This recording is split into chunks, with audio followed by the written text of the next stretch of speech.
Hi, how are you today? Today I like very much, I don't know why I got inspired to talk about fear. Fear of abandonment, fear of rejection, fear of not being good enough, fear of not getting what you really have been working so long for, or fear not to have any illusion, or fear of life, a fear of tried something new or jumped out in the in the abyss without knowing if somebody will hold you or yourself are going to make it. I live in Norway and I have been many years going on summer around the mountains and going up. And then normally it's very much abyssment, right? And if you look down, then you get afraid because you know that you can just get slippery because it's wet, because you maybe don't see a hole in the ground. Many things can happen.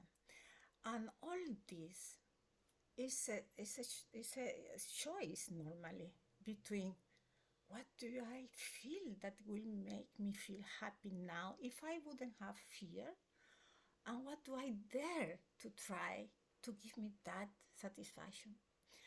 The reason why we get afraid is only one. Our body, our mind, the mind is the instrument that the ego, and the ego is not bad. Ego is to be human, it's the personality, it's the conscious you have, the subconscious, is the conditionings, is your ideas.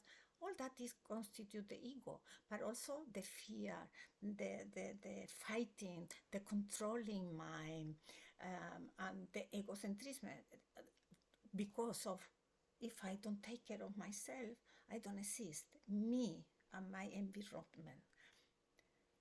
All that is just equal to fear of dying. So we are afraid because we know that we are mortal, that this everything else, no matter how much control, no matter how much we want to be safe, no matter how we play it, we are going to die. But why is that so scary, I would ask? Because we have ignorance, and ignorance is another part of the ego. It's ignorance in the sense that we can be very intelligent, we can learn many things, we can be very capable, but it's a knowledge of something inexplicable with the five senses, and it's that we are more than our body, that we are just here for some time.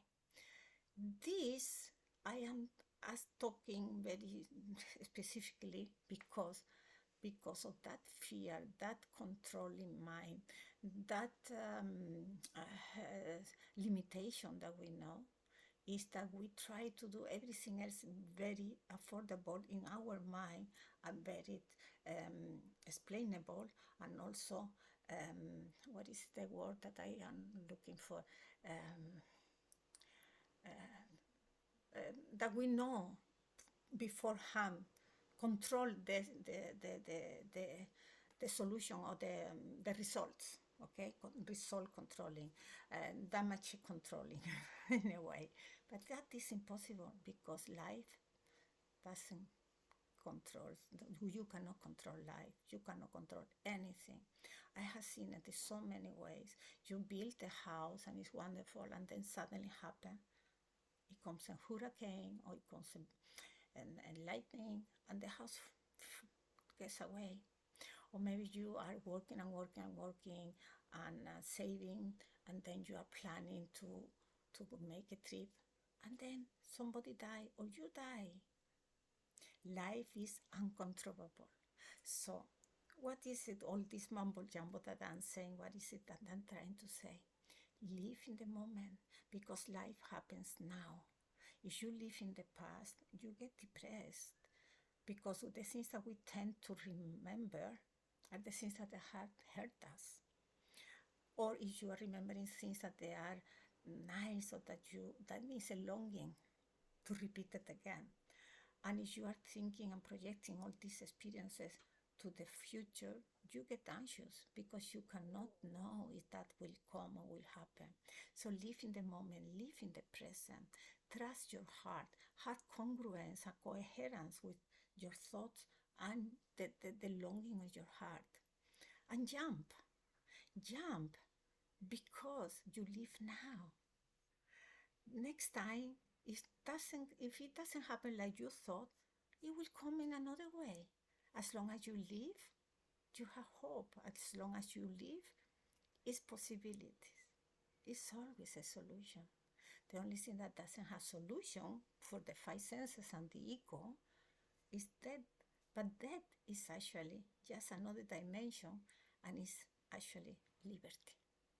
So use this in all parts of your life, relationships, work, do what really gives you joy, because then you will be the best part and the best image that you can be in this life. I see you soon.